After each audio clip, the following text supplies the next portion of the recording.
Hello, my name is Michael Yeager. I'm a therapist in Houston, Texas. Been a therapist since 1973. And I'll be talking today on emotional freedom techniques.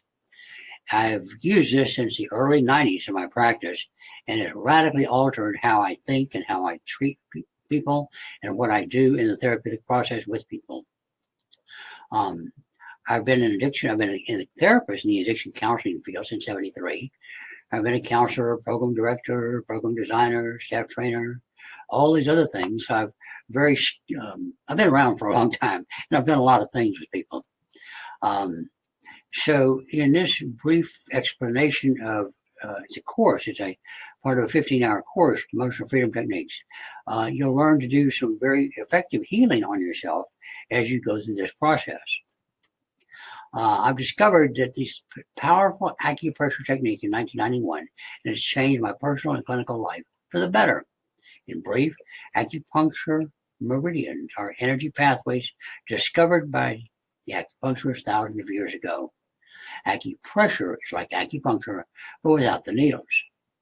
As I've described this, the emotions that we carry inside and don't allow ourselves to release, to express, to talk about, get crimped, get blocked up inside, kind of like water in a hose.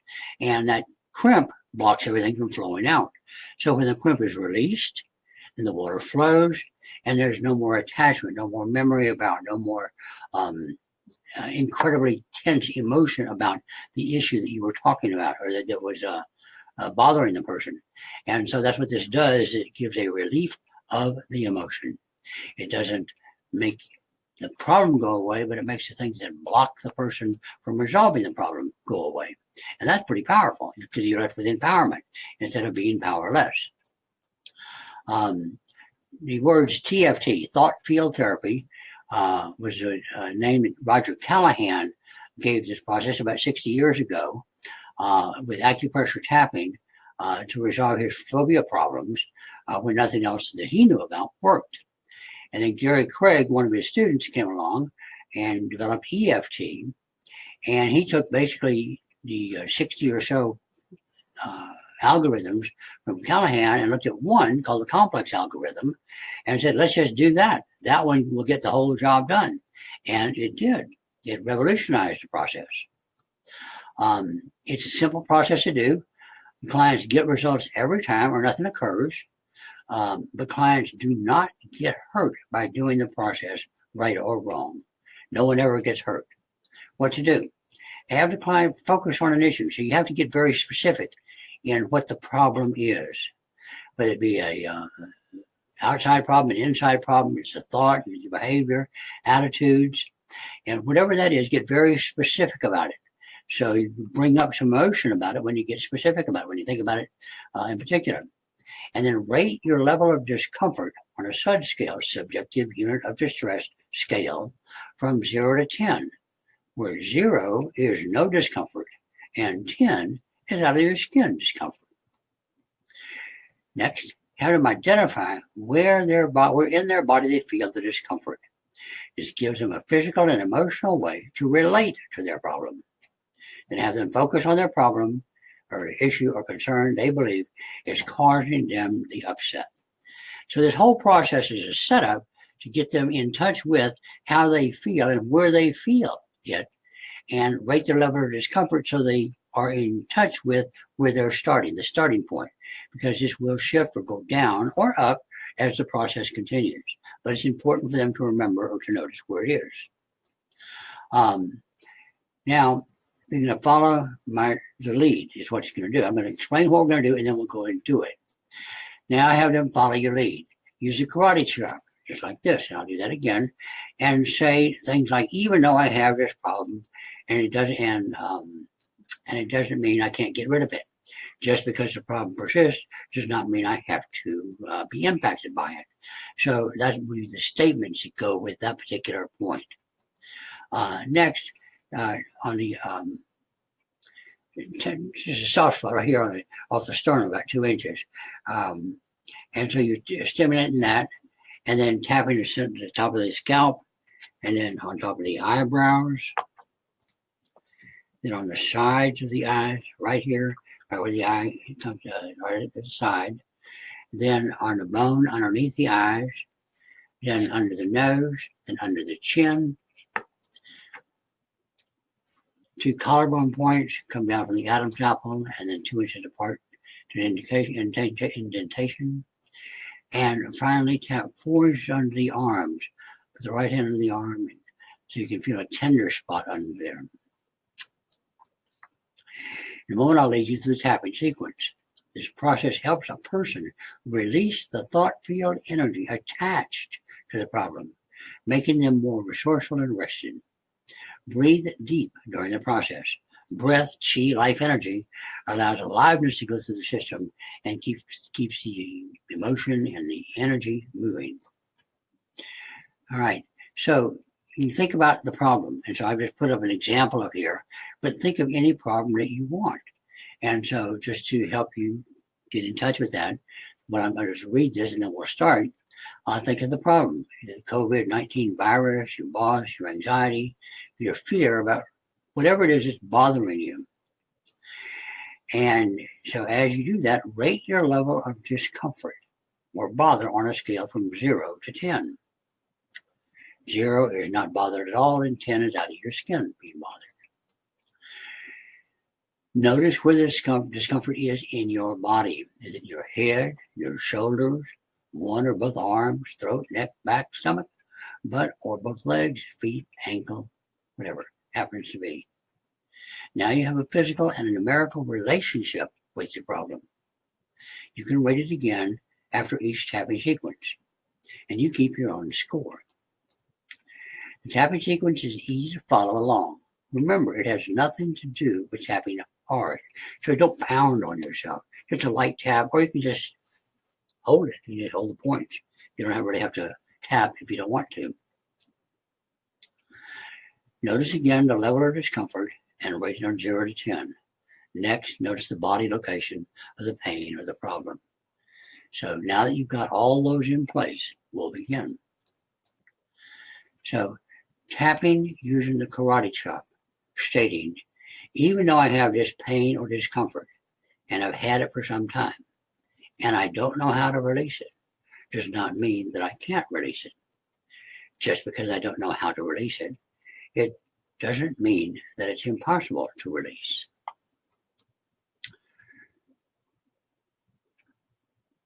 Then you go to the spot, the tender spot up here on the upper left chest.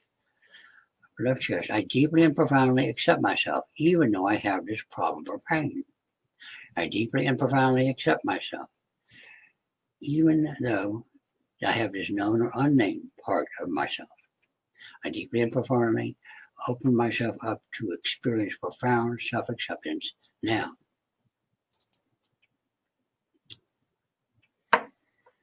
Then right here at the top of the head, say, I open myself up to a space within me to receive the answer or answers when they come. I open the door to allow the perfect answers. I open a space within me to accept the answer to my problems. Then on the eyebrow up here, I open myself up to my intuitive mind to give me the guidance I need to solve this problem. My intuitive mind's job is to bring me the perfect answer to my problems. My intuition guides me. Then on the sides of the eyes, saying, I forgive anyone who hurt me in any way.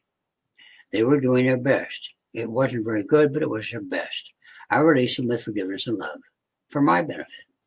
I forgive and then name the person, place, thing, or event for my benefit. I release my attachment to the person, place, thing, or event. It no longer serves me to be hurt, angry, resentful, sad, blaming, whatever applies. So I release it or them with forgiveness and love because this is for my highest good. Then underneath the eyes, on the bone underneath the eye, there'll be a V under there. Just tap on that V right there. My anxiety comes because I go for it into the future time that does not exist. The past and the future are all fantasy, and I get anxious when I am not able to control it or them. So I stay in the present moment. By remaining in the present moment, I can manage and master myself, my responses, and my emotions. I can look down at my feet and see where I am at the time. I am living in and noticing it in the present moment because it's the only time that has ever existed, and I am empowered. Then under the nose, this has to do with shame. Shame is a belief that I am bad, wrong, always have been, always will be, and it's a lie. Shame on the surface or deep-seated is a lie I've told myself, and I no longer am willing to hurt myself like that anymore. Then under the lip, this toxic shame that I built my core on is my foundation. I created it and I destroy it, even if I don't know how. Even if some are all my beliefs. I'm not enough. I'll never be enough. I can't be enough. And even if I look like I am enough, don't worry, I'll tear it down. My worth and value must come from outside of me. As within myself, I am nothing, and I don't matter. And this lie is being destroyed now, and every time I confront it as a lie. Even if I don't know how or what my real foundation is, I strive for it daily anyway. Then you finish 4 inches underneath the armpit, like here is your hand, and then right where the little finger is here. I stand up for myself, always, whether I totally believe in myself or not. Standing up for me is my job, and I do that regardless of any adversity along the way. I am me, and I am enough. You want to repeat the tapping sequence again on the same topic. So you repeat it twice. Once you have done the tapping sequence 2 times, stop the tapping and take a deep breath. Just get grounded and notice your level of discomfort and rate it again on your scale from 0 to 1 to 10. And if it's not down to a 0, then do 2 more tapping sequences, 1 through 9, like we just did. If you notice resistance, doubt, blame, say this when you do the karate chop. Even though I am resisting, doubting, blaming, I release it even if I don't know how. Keep tapping and repeating the above statement 2 more times. Proceed to statements 2 through 9 again and do the tapping with each sequence point, 2 through 9, 2 times. Remember to breathe when tapping. Remember what Catherine Ponder said, open your mind to prosperity. Neville Goddard said, live in the dream achieved. If the problem or discomfort is still higher than a 0, continue to tap 2 sequences, points 1 through 9, until it has reached 1 or 0. Your time spent will be from 2 minutes to 2 or 3 hours. It doesn't matter. The tapping can help you release the pain and discomfort like water releasing from a hose that has been crimped. I want to thank you for watching. My private practice is www.holisticcounsel.org. Email is therapy@ceuinfo.com. Phone is 713-461-3279. I'm Michael Yeager. I'm glad to have been here today. And I do counseling sessions on Zoom, on Skype, phone, or live. I thank you all very, very much for watching. And give me a call or drop me a line if you have any questions. Thank you very much. Bye-bye.